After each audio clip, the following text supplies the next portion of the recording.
So today we're unboxing the new Lumatek Zeus 1000w Xtreme PPFD CO2, the most powerful lighting system we've ever stocked, producing a ridiculous 2.9 micromoles of usable light per watt of electricity. Because it's so high intensity, you'll need to use it with CO2 supplementation so that your plants can photosynthesize at a fast enough rate. You can get it assembled and up and running in minutes.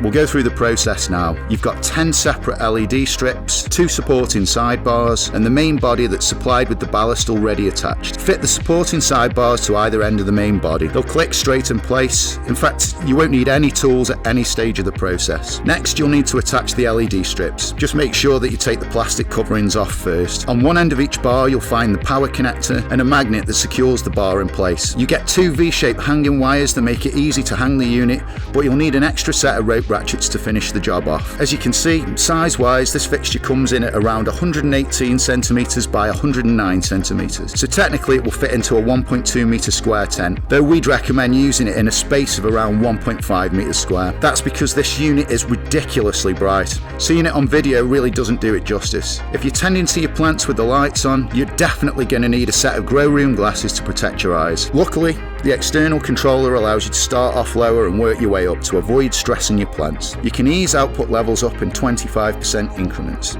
If you want to control it more precisely, take a look at the separately available Lumatek Control Panel Plus, which adjusts in 1% increments. ProLeaf CO2 controller makes a great additional purchase. It'll help you to keep atmospheric CO2 levels within optimal ranges, so you can take advantage of the extra power. If you've got any other questions at all, check out our website or come and see us in store. If you've enjoyed the video, leave us a like, subscribe, and let us know what you want to see next in the comments below.